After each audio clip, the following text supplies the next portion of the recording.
Attention Austin musicians and music industry professionals. Are you having a difficult time navigating these tricky waters? Well, the Austin Music Foundation is here to help you. The Austin Music Foundation is a nonprofit dedicated to strengthening and connecting the local music community with innovative programs that empower musicians, music industry professionals, and music businesses within Austin's creative economy.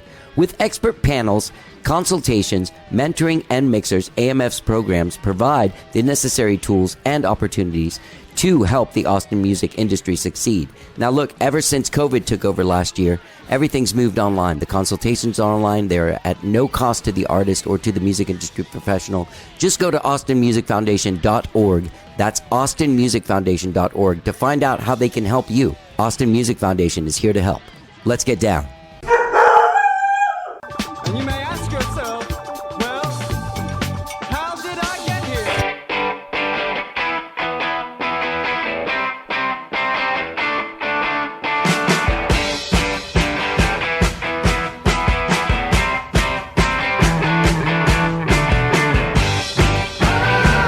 It's time for How Did I Get Here?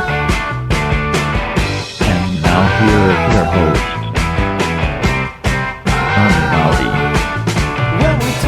All right, hello, I'm Johnny. I'm your host. Welcome to the show. I hope you guys are all easing into your new year in style and grace and in health, for God's sake.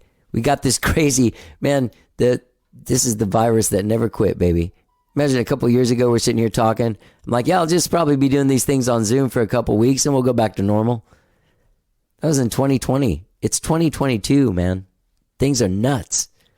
Things are nuts. And listen, gang, I realized like shit, I'm going to Vegas this weekend with Skyrocket. I'm playing this big debutante ball thing on Saturday. And we got a big show at Antone's next Friday. So like, hey, there's a lot of stuff going on. And this is, we got to make some money, man. So I got to stay healthy. So I went out I looked up on Monday morning, any place that was available to give me a boost. I got boosted on Monday afternoon around 2. Around 5, I started feeling, weird, like kind of out of it. But like, it's a good time. Kind of like, you know what I mean? Like high or drunk or kind of trippy. Just like, all right, man, it's cool, man. I feel cool.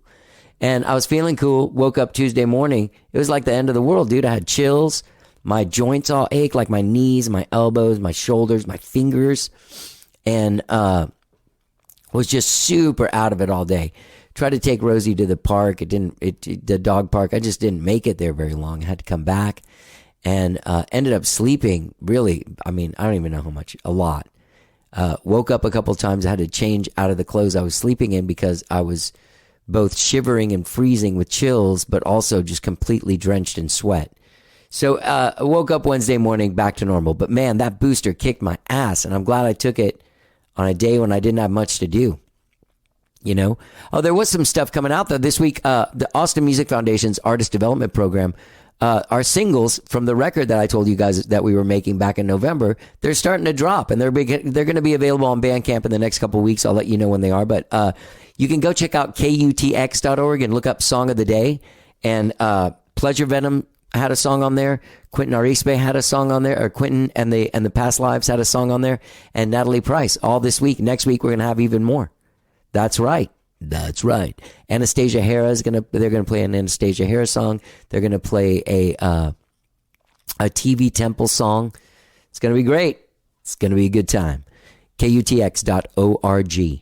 All right, to get involved. So yeah, so those singles are all kind of like getting debuted on radio this week and next week. So that's very exciting. All the work that we did for the last few months coming to fruition and out there for people to hear, and also judgment, man. Do you like this stuff? Check it out. We worked with Frenchie Smith, Einar Peterson, kind of co-producing at the helm. I was in the background doing whatever it is I was doing, playing on some stuff, some Natalie Price stuff, or hanging out, being weird. Trying to make people laugh, trying to keep Rosie from running out the gate. Anyway, check it out, kutx.org. And if you want to find out more about the Austin Music Foundation, go to austinmusicfoundation.org as well. Gang, also on Tuesday, I was totally out of it and started kind of looking at my phone, and people would text me and go like, shit, man, I can't believe it about Dale. And I'm like, oh my God, what are you talking about? Dale Dudley. I looked it up, and he had gotten let go from his job, or his contract wasn't renewed, is what the people over there at the MS Media Corporation, whatever it's called now, had to say.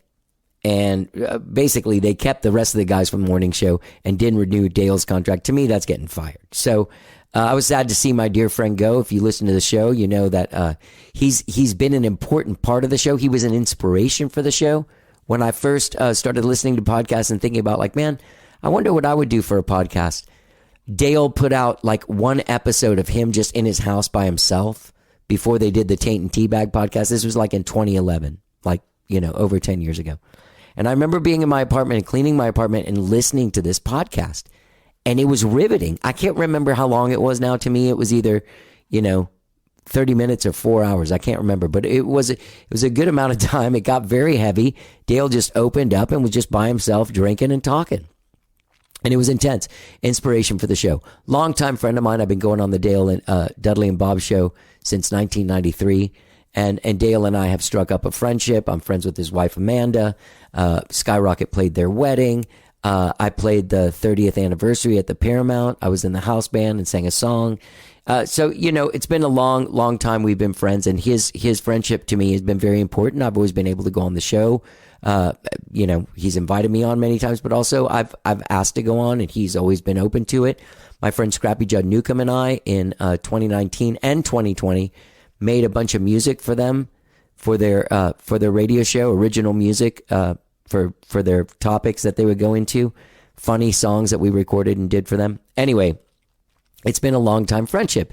So finding out that he was let go was very sad, because he's been a pillar in this community and in the entertainment industry, and a friend to so many musicians. I mean, I'm not his only friend. There's a bunch of people he's friends with out there.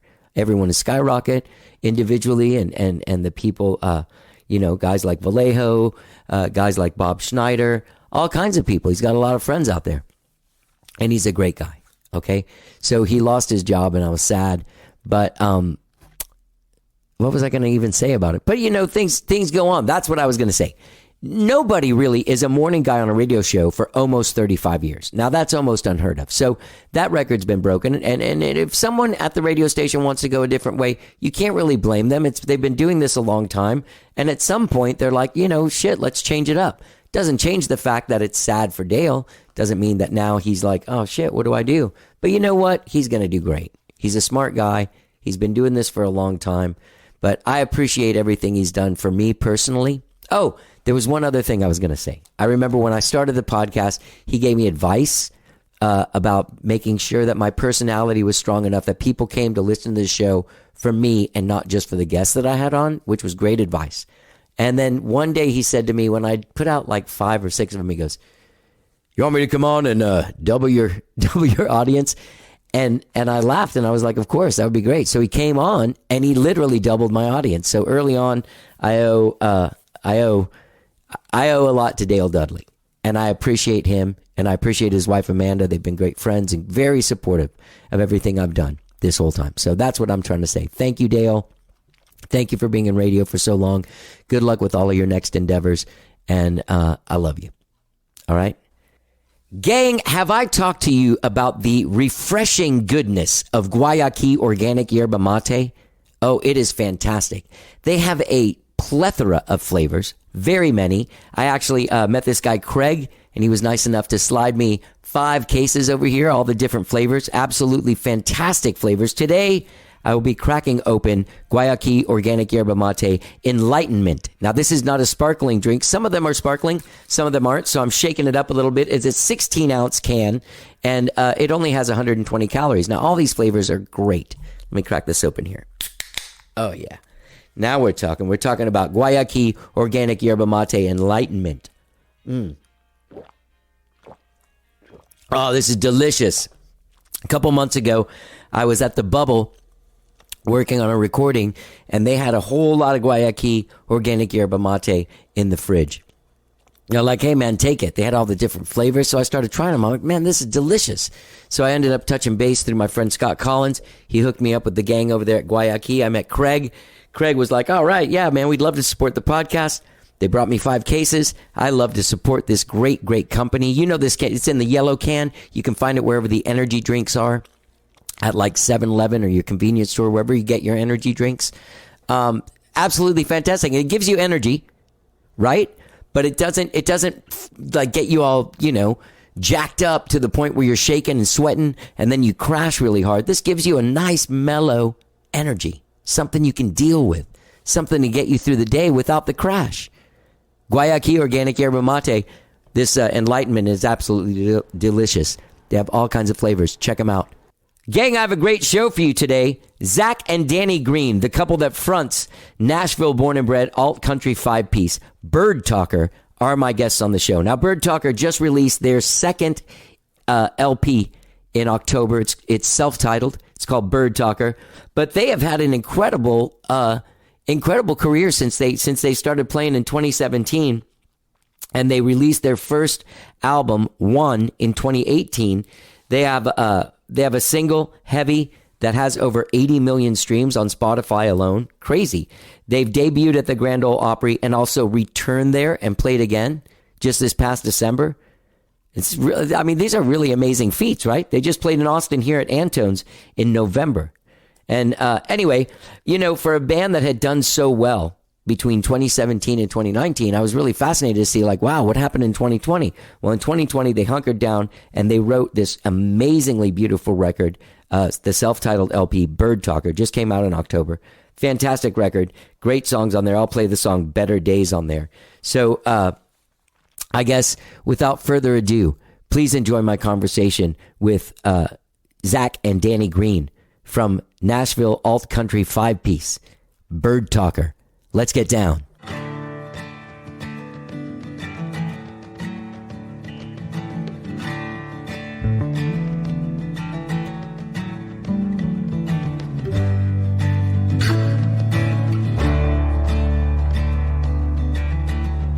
We're waking up to find what's broken down.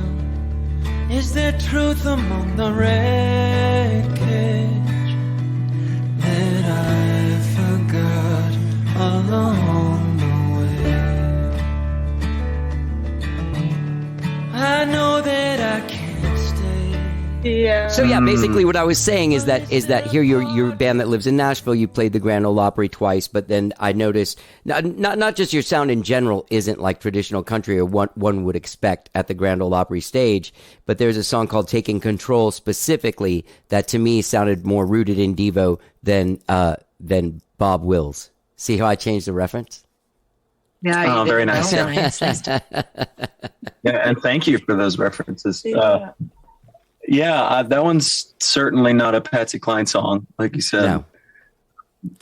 No, but they've been broadening or broadening their palette of genres that go in there. Yes, that's something we've noticed here in seeing the acts that they brought on stage. They've been expanding who they're asking and bringing in, which has been fun to observe and to be a part of. Man, it's been great.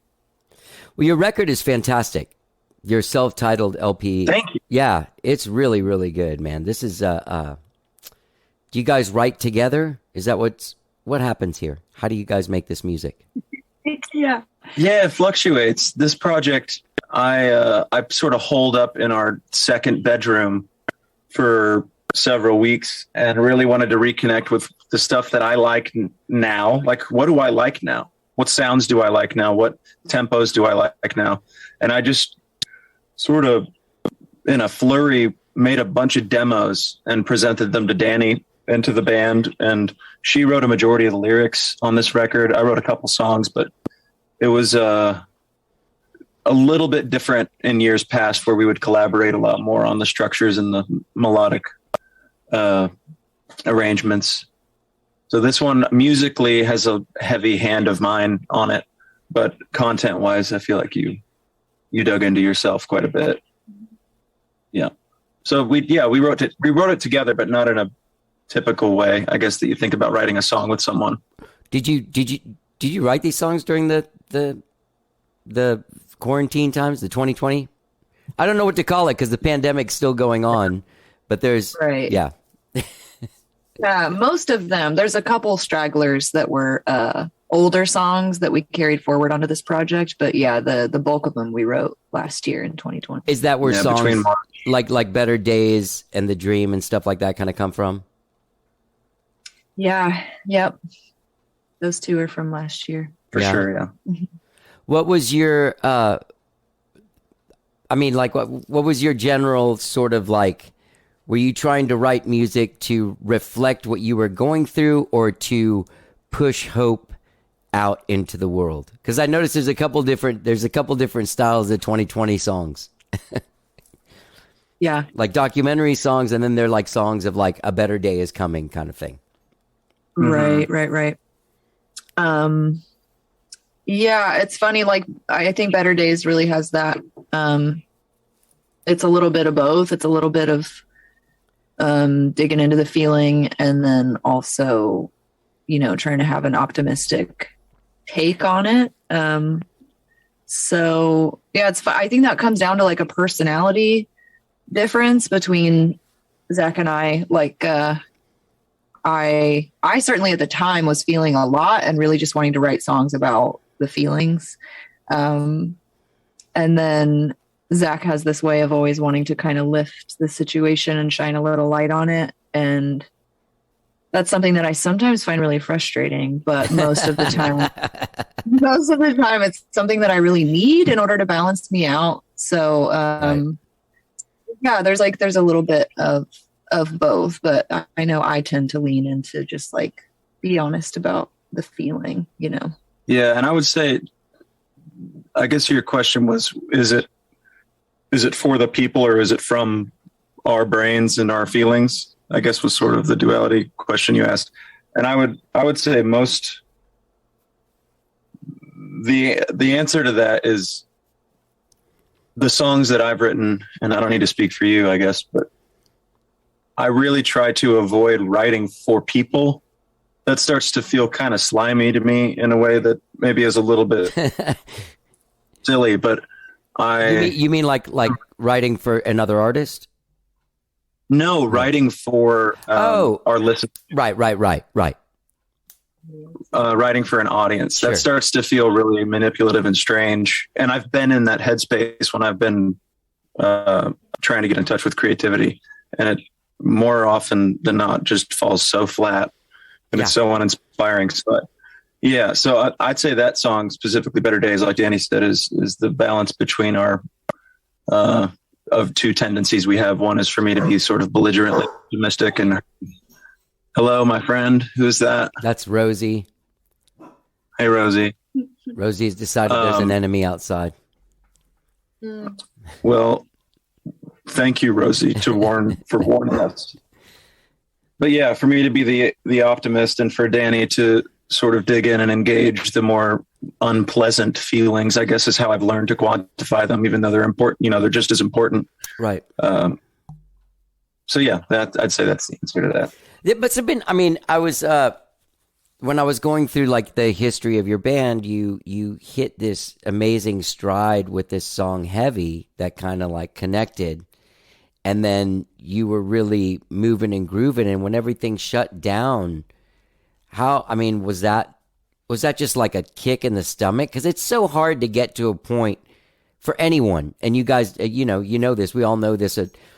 It's so hard to have that happen with one of your songs. Like, I don't even know how to describe how hard it is to get like 80 million streams. You know what I mean? Yeah. Yeah, it was chance, man. Yeah. But then to have all of the momentum just totally stop because you were touring and stuff, right? Behind it and playing festivals and fucking. Yeah, we were doing all that stuff. Yeah.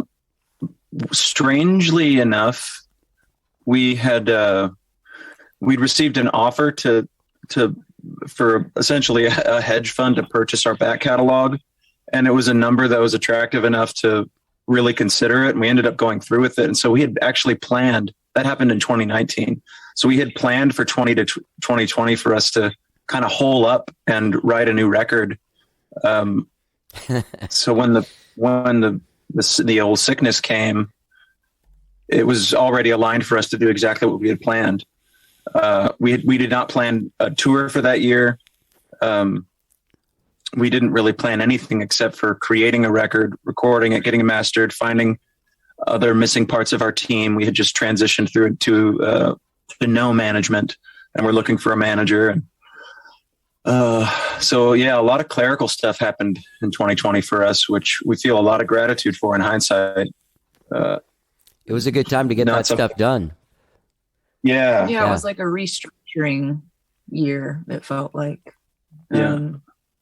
So in that way, I think the space was actually kind of welcome and beneficial. You know, it kind of gave us some time to figure out what kind of record we wanted to make next and get our team together and kind of gather ourselves before the next, phase of Birdtalker. So yeah, it was good timing. Can I, does this hedge fund that bought your back catalog, do they act as a publisher or? Essentially, they just collect our royalties for a period of time.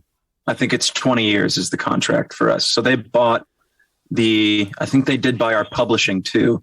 I guess in a sense they work as a publisher because they're trying to exploit it in the sync world and right. that sort of thing. And we'll see a small wink of that if they do land something, but there's no real interaction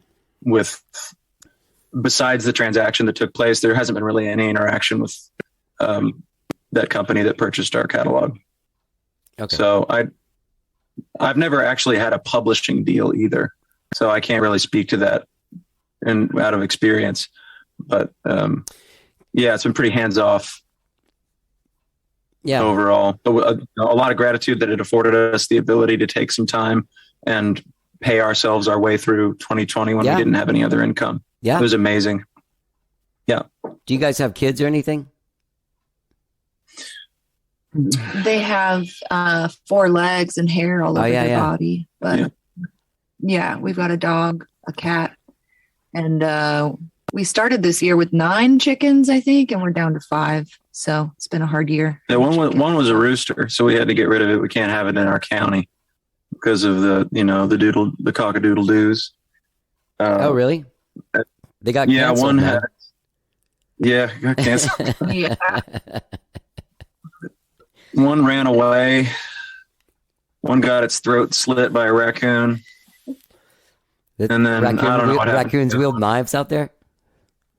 It seemed like it. Maybe they could with their tiny little hands. With their tiny, fully dexterous hands, yeah. So, can I ask you guys? I'm sorry, just to get back on this stuff because I have some questions about this because you said you'd never had a publishing deal, but didn't when Heavy started doing what it did. I'm sure word got around Nashville, and there was a buzz about Birdtalker. And did you get some meetings? Yeah, we did take some meetings, and I guess our manager at the time didn't think that it was necessary for us to, based on the way that we made our music, which we didn't do a lot of co-writes at all. It was mostly all in-house, and all of the revenue was still coming to us from these streams. Nobody really facilitated that for us except for, our manager helped us find a distribution friend who worked well with him. So there was a maintenance aspect to it that wanted to be propelled by both our manager and us because everything seemed to be working. And the addition of a publisher didn't appeal to the team, I guess, at the time, giving up that percentage of our income. But we did take a few meetings, and they were lovely people, and I think they genuinely wanted to help, but it just didn't seem necessary after some more conversations with the rest of the team members at the time. So there's you guys appreciate your autocracy. So far, yes. This is the first year where for this project, we did partner with a label, Anti-Fragile out of New York. And, it's a modest deal. It's certainly not a major thing or a 360 thing. It's just a one project deal, essentially a marketing budget that they're handing us, and it has to be recouped. So, we're starting. Sorry, but they took the record, the finished record is what they got. They didn't get involved before the record was finished, right? No, after the record was finished. So you had total autonomy on that too. Yes, Yeah. exactly. Yeah. No real creative input on any of it outside of the bandmates. Yeah. How Which much? feels amazing. And I really would like to keep that thread going, man. That's a really, really beautiful feeling to have that freedom. And the word respect comes to mind from the people we're working with who just validate the process and Right. keep elevating it and supporting. There is that sort of thing where like some artists do need some sort of development, but it seems like that thing has kind of gone away. But how did you guys sort of like cut your teeth? Like when did you guys meet and when did you start playing together and stuff? So we got married in 2012, and neither of us really had any ambition to be in a band. I had casually written music as like a creative outlet for myself for a few years with some buddies for fun. We never played a show, just like in the garage. And I was working on a song, and I asked Dani for help, and she helped a lot. She like wrote the rest of it essentially, and it was beautiful. And we kept doing that. And all of the people in the band right now are friends that we met through sharing it, you know, discreetly with friends saying like, what do you think about this? Is this something we should do? Much more insecure people back then, I think. And, yeah, we started playing shows in Nashville in some small clubs, probably played 20 shows, maybe 15, 20 shows in town. Yeah, it was strange because that like cutting the teeth phase was everything happened really quickly. Like Heavy was on the very first EP we ever put out. So we, you know, put out our first 5 songs and we're just kind of playing around Nashville, and then Heavy got the playlisting that it did, and then all of a sudden we were able, you know, people were listening to the song all over the country, and we were afforded the ability to go tour the record. And so yeah, those early days, I still feel like Heavy kind of was this accelerant on the whole process to where, you know, I feel like we were cutting our teeth kind of out on the road still, you know, Yes. taking it out on tour, and the whole process kind of felt like a learning curve the whole way, you know. What is Yeah, it? that probably happened over the course of 24 months, I'd say. I'd say our first tour, we released it in 2016, Heavy. And then we toured, I guess we toured in 2017 Yeah, with the St. John's. with the St. John's. Wait, yeah, I think maybe we were back. We're off a year, We're off a year. maybe. I can't remember. Did you get your But we asses kicked when you first were out there playing shows? Like, Yes, I would say so. Yeah. I mean, monitors were a whole thing for us to learn about, you know, singing over the top, yeah, just figuring out how to get it mixed well so we could hear ourselves and each other. That was so difficult Yeah, for playing us. live was just. I think we sounded like borderline shitty for a while, Yeah, I would say. probably. But you know, we continued on. We continued on and did the next. We kept honing it in. You know, we kept honing it in and being bad and accepting it, and then learning about what we could do better. And this year, for the first, we bought ourselves and built ourselves. Well, our guitar player built it. We bought ourselves an in-ear rig. And so that has changed everything for us. Dani's got kind of a quieter voice, and I have a very loud, boisterous voice. And so on stage, that was a really hard dynamic to balance, yeah, relating to performance. sure. And so having in-ears is just, it's a miracle. But yeah, our story was quick. We released Heavy, started touring shortly after, really feel like we have our wits for the first time after this tour. Like we're a pretty well-oiled machine, it feels like now, and that's like a unique feeling in the story of Birdtalker so far. Yeah. This was our third tour, man. Just our third one. Do you feel like like when you're walking on stage, you have a little bit more of a confident feeling at this point? I would say so. Yeah. I mean, just the variable of, you know, meeting a stranger as the sound guy and trying to figure out what your mix is going to sound like that night. That whole dynamic is gone now. We show up and we have a preset for our ears, and everything sounds the same night. What about front of house? From night to night. You have a front of house? We guy? don't have a Oh. front of house. We can't afford that quite yet. Yeah. Don't have a lighting guy. or gal.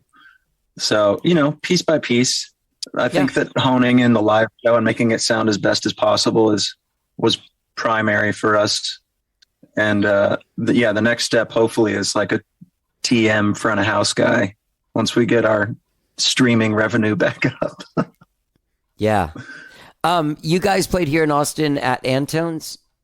Was it? We did. It was your tour, or were you opening for someone? It was our tour. That was ours this year. That was our first time at Antone's too. And it's fucking great. We loved it there. It's great. Yeah, right? we played Stubbs before that. We played the small room in Stubbs a couple times, which is also a really fun room to play. Yeah. Stubbs is great too. It smells like barbecue, but it is a fun room to play.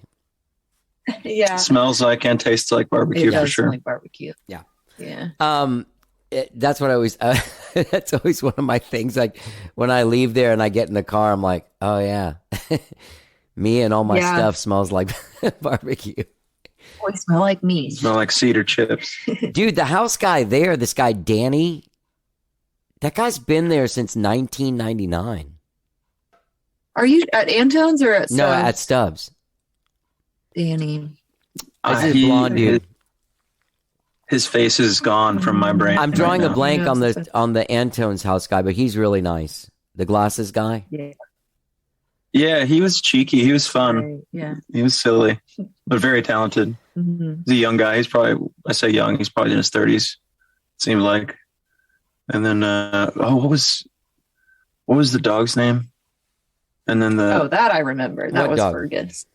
Fergus. There's a house dog there named Fergus. Oh, really? Who's this? Dog. Yeah. And who's the manager? Dylan. Oh, yeah. Yeah, Dylan over there. He's fun. Yeah, he's awesome. He's got a cool voice. He's kind of talks like this. Yeah, Fergus was a highlight of the Antone's experience for sure.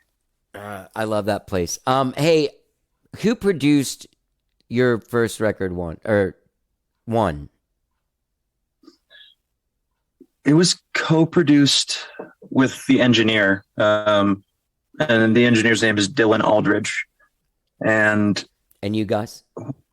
what's his studios And called? us, yeah, Skinny Elephant. Skinny Elephant. That's right. Yeah, we that's love pretty much how we've done all three of those records. Is self-produced. We co-produced with the engineer, and Same as the new one? on the EP.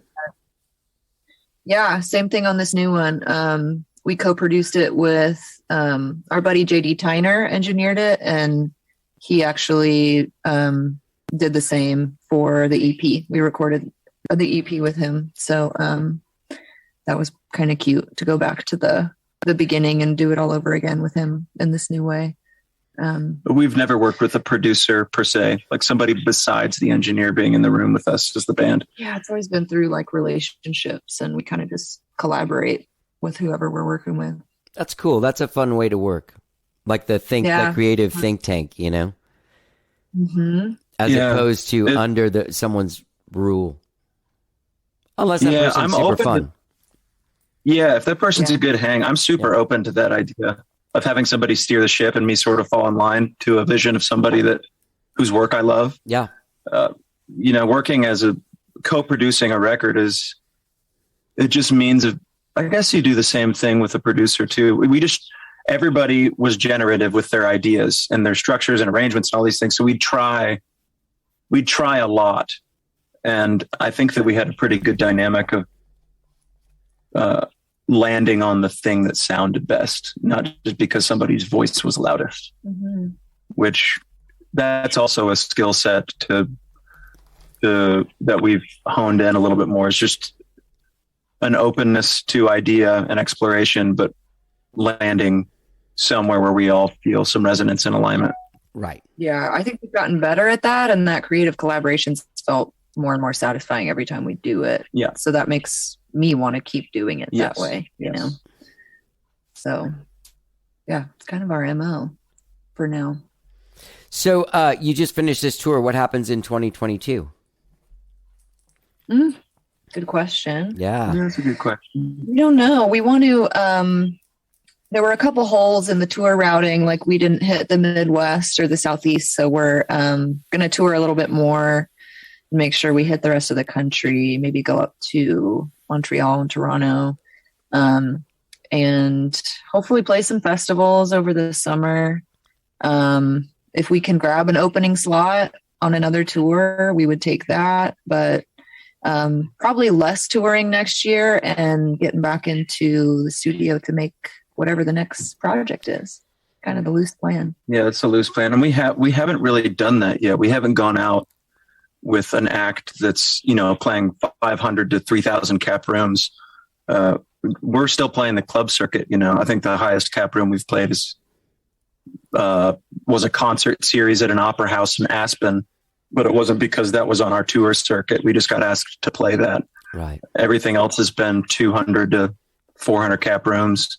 So to just get in front of people and to maybe win, 5% to 10% of the people over. Yeah. That could be a lot of people on the right tour. So that sounds exciting to me. Also, it sounds exciting to me to just play for 45 minutes and rip through a set and then go relax starting at like 8:30. We had a couple shows on this last run where our set time was midnight. And like some pretty grungy stuff happened on tour. And so, yeah, I'm excited about the prospect of an opening slot to see how that can boost our patronage. Yeah. And just a new experience. Yeah. I noticed that after that crazy year off, like after 2020, like coming back, a lot of clubs don't even have a midnight start anymore. Like the latest will be like 11. And like there's one club here that do you guys know the Continental Club here? No, I don't think so. Really good friend of mine he was really excited. Like some people came out of this pandemic like, I don't have to tour as much as I have this whole time. You know what I mean? Like, so I'm gonna work smarter, not harder. And then some people are like, I miss playing so much. I'm gonna start like 3 more bands and play every night of the week and all this shit. You know what I mean? Yeah, I do know what you mean. So this friend of mine got this weekly gig that was like midnight at the Continental Club. And I was like, I mean, we're both we're 53. And like at one point our audience would go, but I was like, dude, this is going to be the worst thing.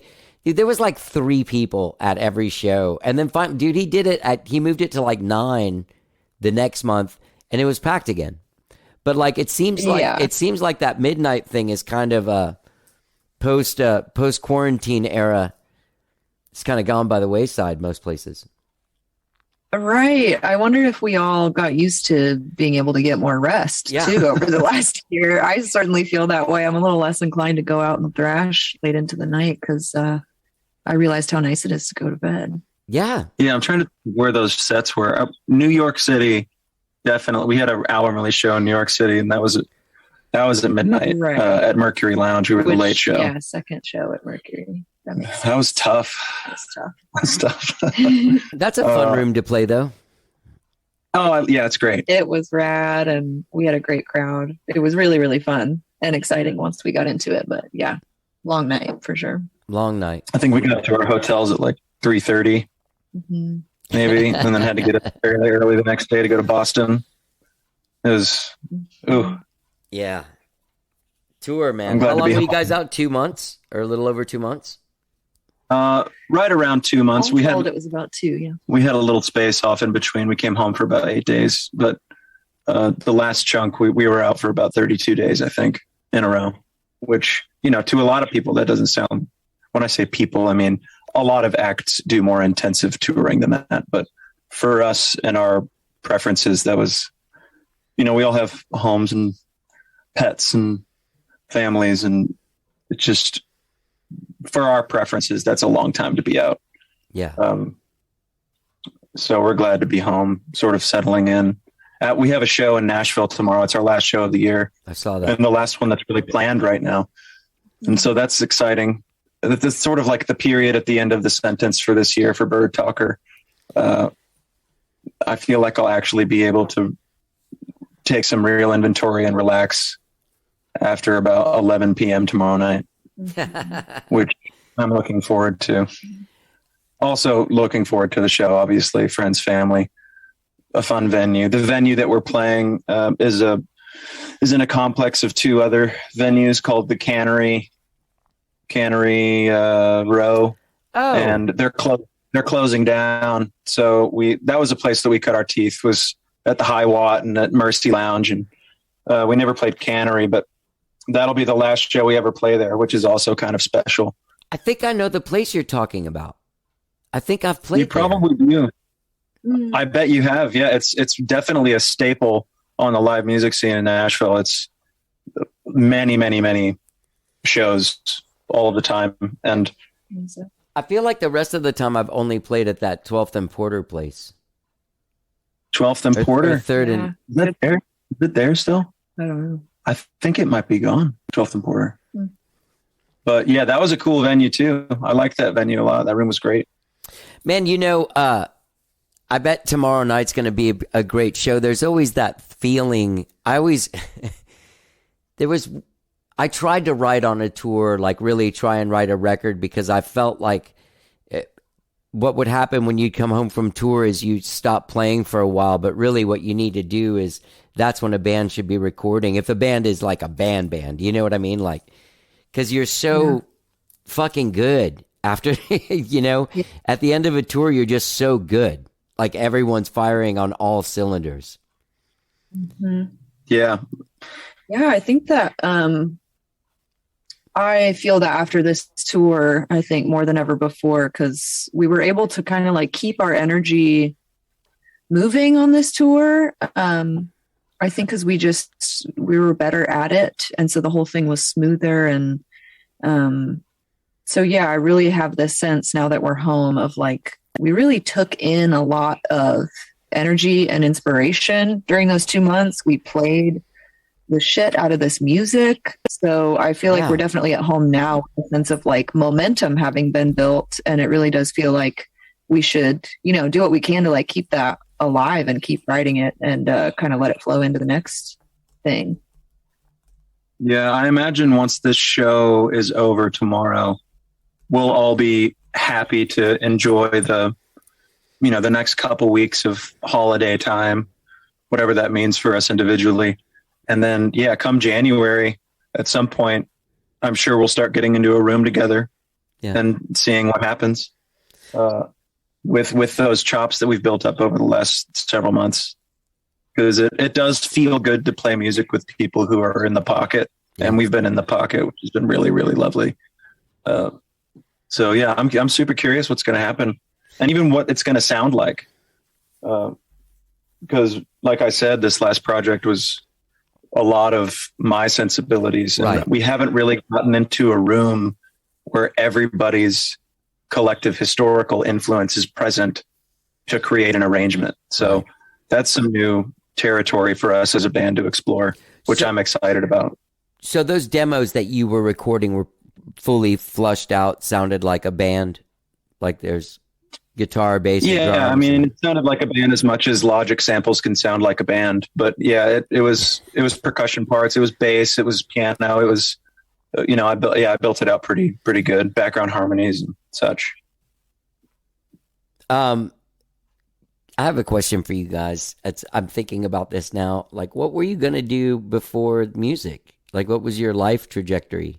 You got married, you weren't professional musicians or aspiring to be that. What was your aspiration at that time? I didn't have one, which is why this all just sort of happened the way it did. But God, we were like, Zack and I started a videography company for a minute. So we were like filming weddings in Nashville and some corporate gigs too, some corporate stuff. And that was kind of a fun creative job. And it was fun to like build our own business and kind of learn what that felt like to be self-employed. And it was also, that was exciting. It was also nice to pretend like we were not videographers, but we chose to, and we got to pretend to be something to the point where we started believing it ourselves, which I think carried over into Birdtalker too, because we definitely had some imposter syndrome early on, especially with the success of Heavy and some of those other songs. It was like very hard to relate to. So yeah, early on, for me to answer your question, I graduated with a degree in graphic design. And I loved fine arts and I loved music, and I just did not know how or what direction specifically to move in. I didn't want to sit at a desk and create layouts and typeface arrangements. That didn't sound very inspiring because I'd done it before.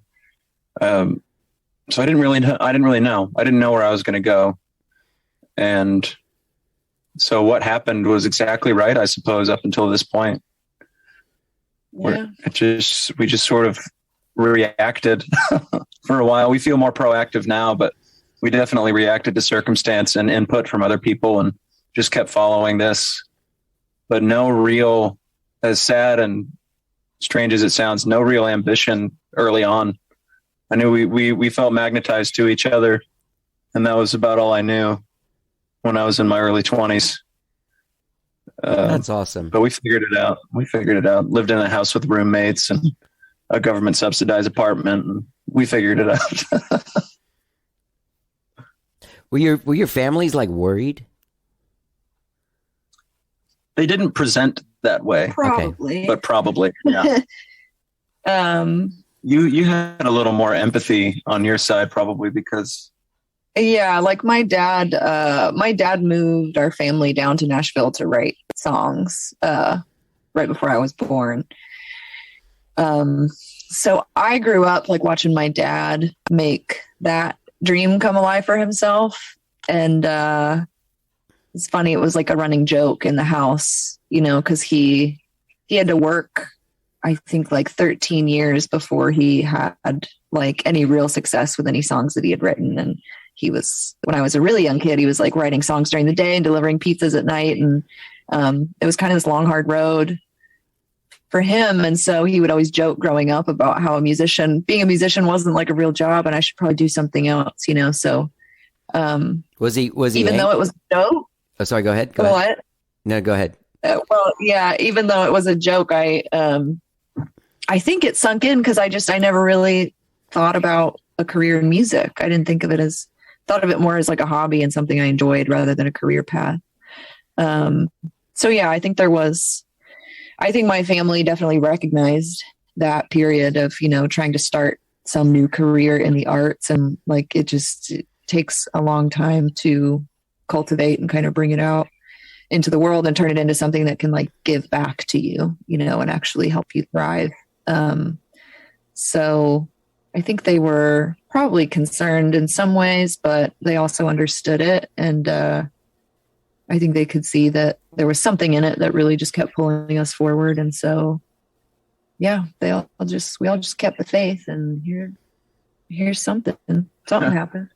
Yeah. My family is a very conservative, like both financially, spiritually.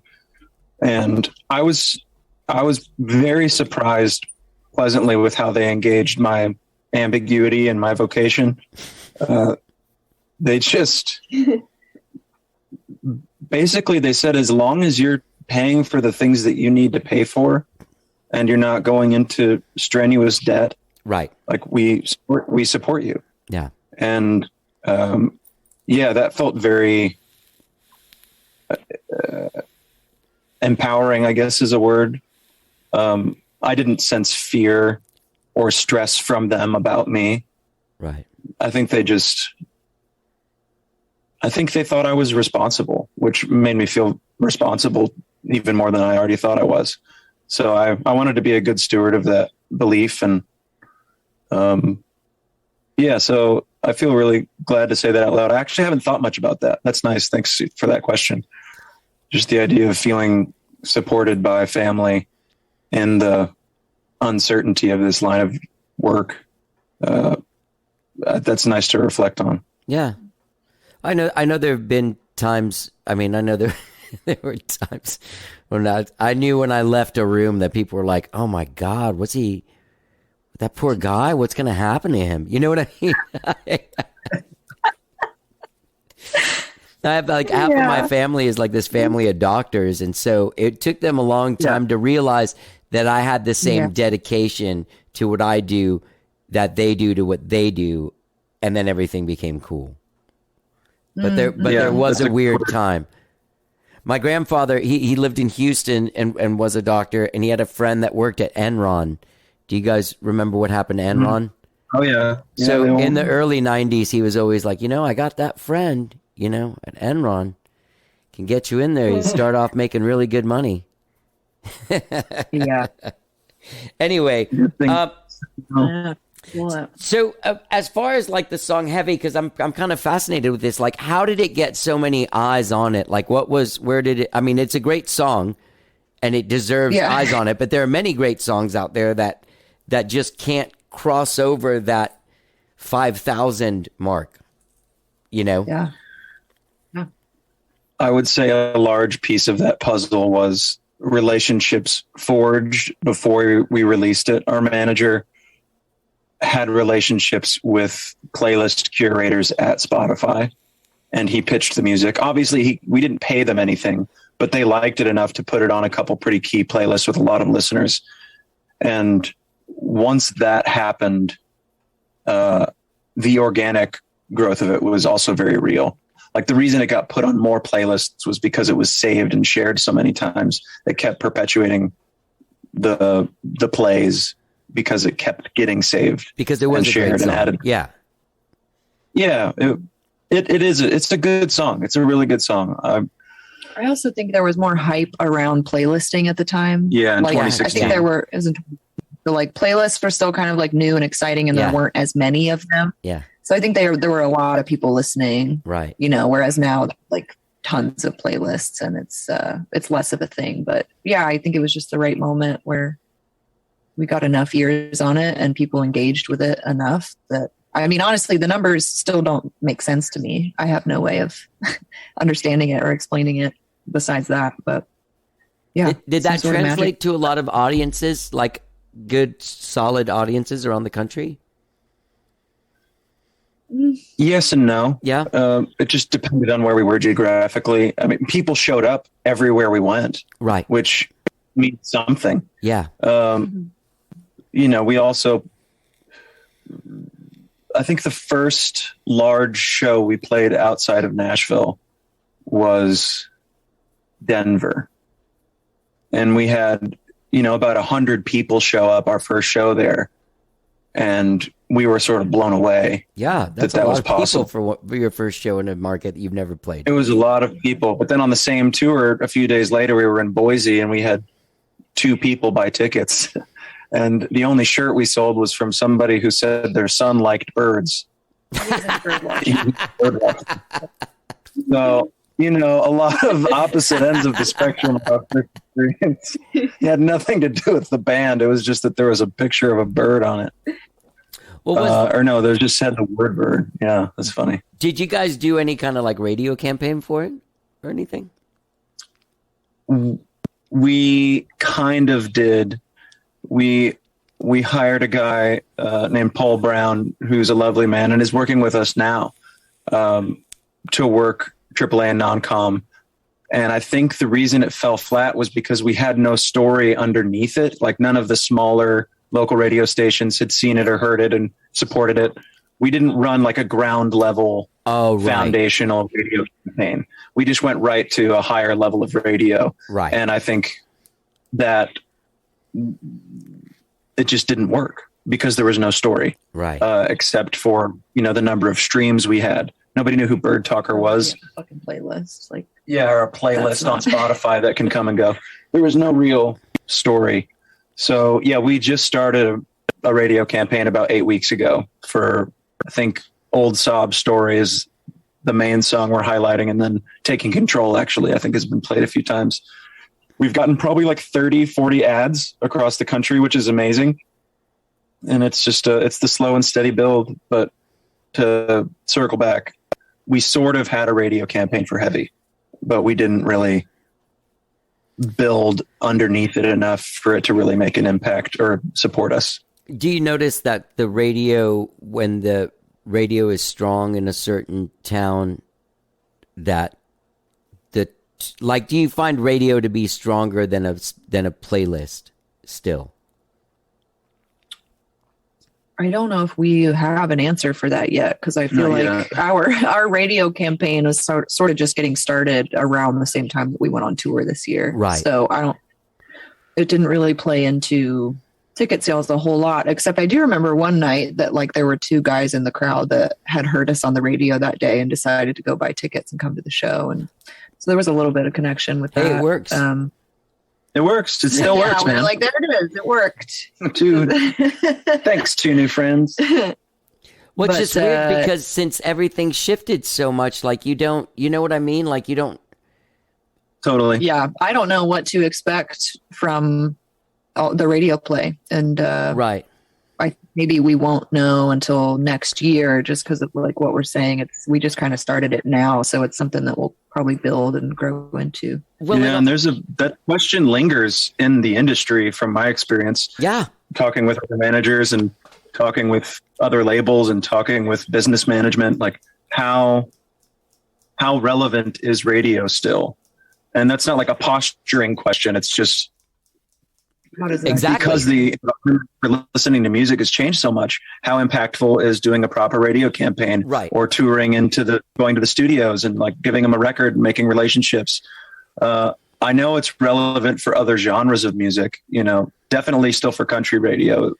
Right. I've observed that.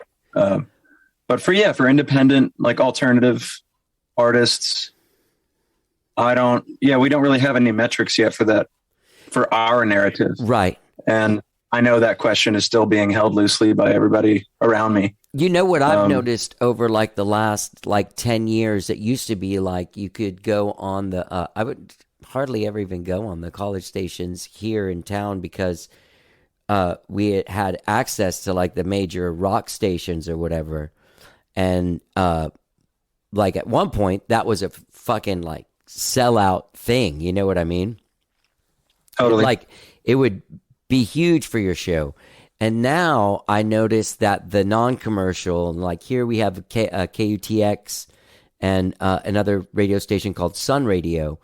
And it seems like the people that listen to those stations react more. Like I notice if I go on the major rock station, even now that I was on in the 90s, there's not people coming to my show from that thing as much as there are from the non-com stations, because it seems like they're actual music fans listening to that, not just somebody listening to the radio on their way to somewhere. You know what I'm saying? Like there's a connection with music. Yeah.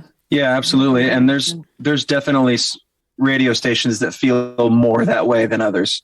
Right. I think there's a channel in Nashville called Lightning 100 that is specifically geared to independent artists, and they play some hot stuff too. But I think that they have a pretty dedicated listenership, not just for passive transportation to work, Yeah, it's listening, like but people want to discover music and Yeah. go to shows. And Exactly. be really engaged with what the station's doing. So yeah, Yeah. well, like you're right. The so kind maybe of people, that. the kind of people that the two guys that came to your show, like they're the kind of people that would hear something they like and then like buy tickets. Like shit, that band's in town. Let's go see him. You know.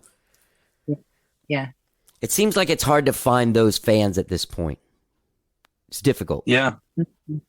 Yeah. Translating. That's another question that's really interesting to me is how do acts, because there's a lot of acts, especially on Spotify, because the numbers are so observable, that have really wonderful streaming numbers, but they can't even sell 300 tickets in their hometown. Right. Yeah. And then sometimes they can sell 1,000 tickets in Seattle. Like, how do you bridge the gap between those numbers and people showing up in a room? That's also a very relevant and unanswerable question currently, that people are trying to generate innovative ways of doing that. And I have a lot of curiosity about it too, because people do come. We probably averaged about 120 to 150 ticket sales this year, maybe a little less. I'm sure some of that was impacted by COVID, but we have a lot more streams than that. Yeah. Well, like, that's not a perfect parallel, but like I would, just looking at numbers, expect more people to show up. But That's just a curiosity we all have. Yeah, and it's weird because I'm trying to find a way to say this where it doesn't make me look like a dick. But No, go. like, Be a no, dick. not to you guys, just like to the world, but like,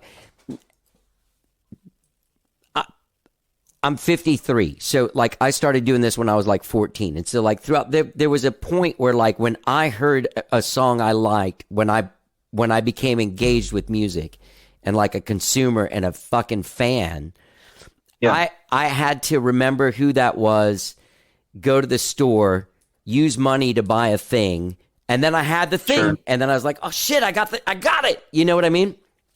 So I feel like the engagement with music is not as deep generally. There's still huge music fans and people like those two guys. There's people, you know, there's still those kind of people, but that used to be kind of like the way people were, you know? Sure. Yeah.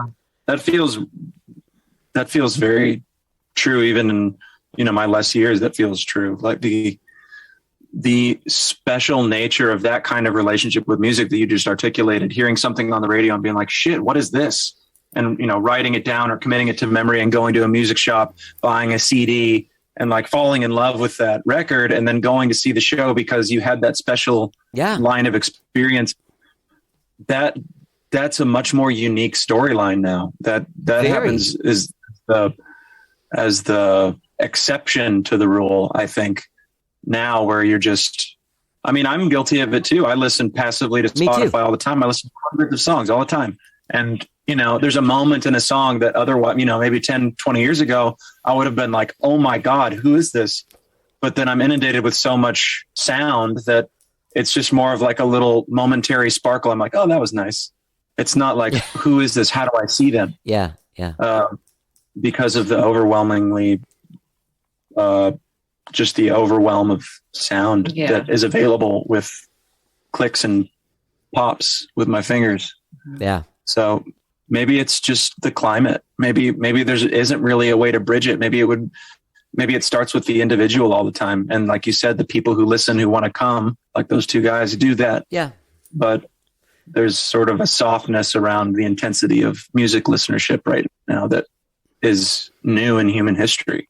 Yeah. And, you know, maybe that's just okay in the way it is. And we have to be innovative and creative in finding ways to bridge that gap. I'm still, and that's happening right now. Yeah. And I mean, I'm still a firm believer that getting out there in front of people over and over again and being really good and being something worth seeing and worth telling your friends to come see is that's a way. Is still a way to make it go. Truly. I believe that too. I think so too.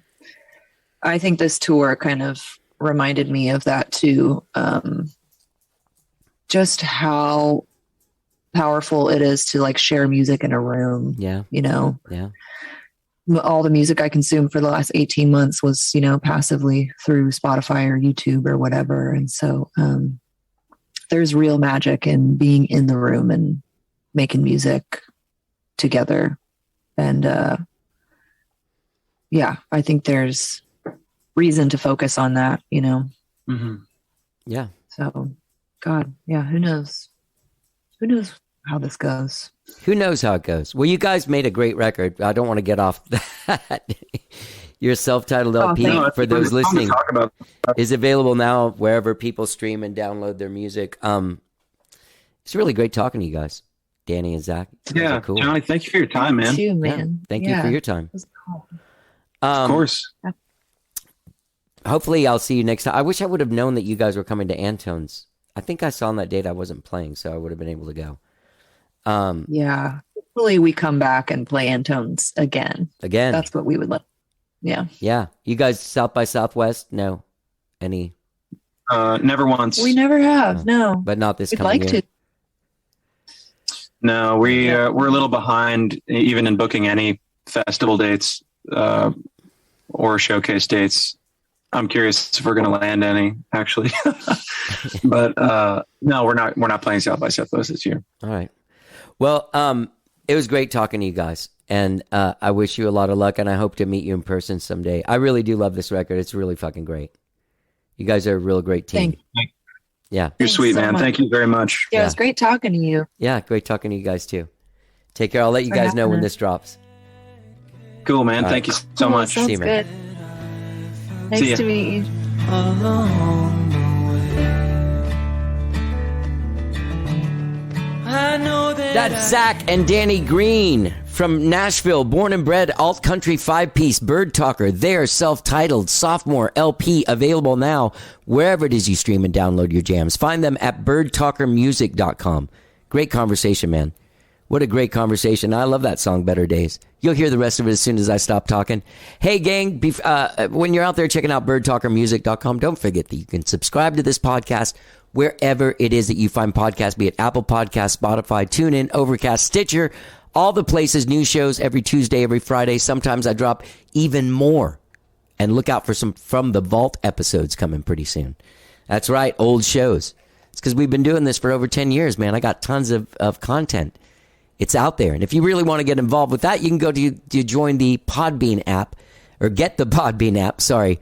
Get the Podbean app and you'll have access to all of your favorite shows, and also every single episode of How Did I Get Here ever put out.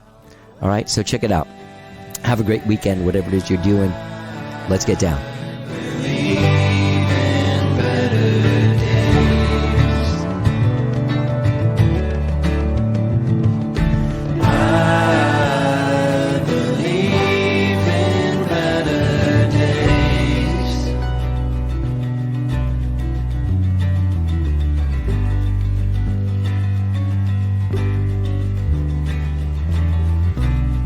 From the places we're broken open, we'll know what to do. From the places we're broken open, we'll know what to do. From the places we're broken open, we'll find something new.